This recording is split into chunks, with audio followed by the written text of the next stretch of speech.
कभी सोचा है कि जिस नरक का जिक्र होते ही आत्मा कांप उठती थी, वहां अब लाइन लग सकती है?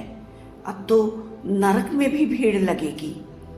क्या पाप इतना सहज हो गया है कि नरक अब अकेला नहीं, भीड़ भाड़ वाला हो जाएगा?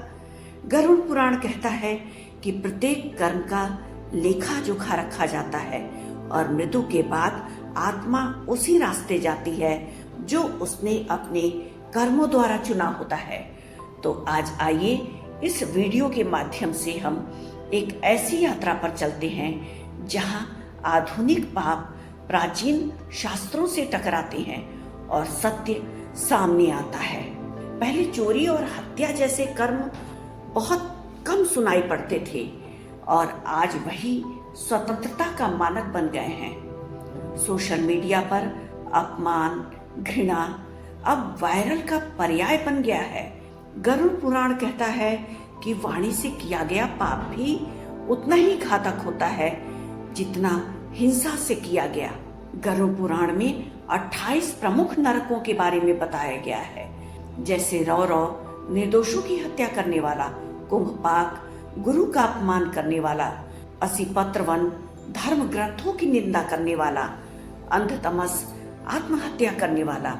लेकिन आज के समय में माता पिता को वृद्धाश्रम भेज देना और झूठा कंटेंट फैलाना ताकि मैं वायरल हो जाऊं, रिश्वत लेना, धर्म का अपमान करना, फेक न्यूज फैलाना, धार्मिक भावनाओं का मजाक उड़ाना, साइबर अपराध जैसे कई सारे अपराध फैल रहे हैं। और गरुड़ पुराण के अनुसार जो दूसरों को पीड़ा पहुंचाता है वह नरक का भागी होता है, क्योंकि आज का समाज पाप शब्द पर हंसता है। नैतिकता एक पुरानी किताब बन चुकी है। लोग अब पुण्य कमाने नहीं बल्कि ट्रेंड में रहने की चाहत रखते हैं। अधिकतर लोग कर्मों को हल्के में लेते हैं। सब करते हैं तो मैं क्यों न करूं, मैं भी करता हूं। जब करोड़ों लोग एक ही दिशा में चलेंगे तो नरक में भी तो ट्रैफिक जाम हो जाएगा। गरुड़ पुराण कहता है कि यमदूत आत्मा को ले जाकर चित्रगुप्त के सामने रखते हैं।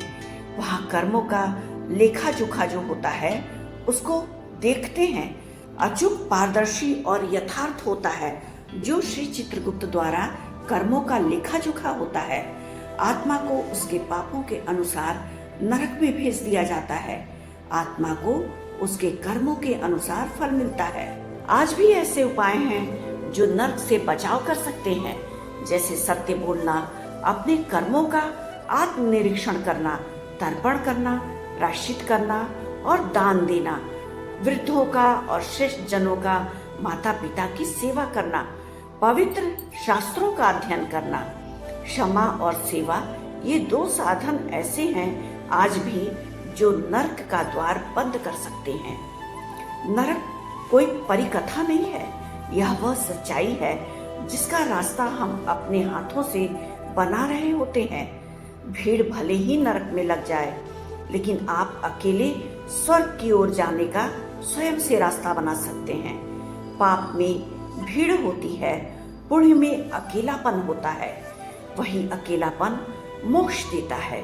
आज भी हम अपने शुद्ध कर्मों से नरक के रास्ते को बंद कर सकते हैं और स्वर्ग के रास्ते को खोल सकते हैं, क्योंकि यमराज चुप हैं, लेकिन कर्म हमारे बोलते हैं।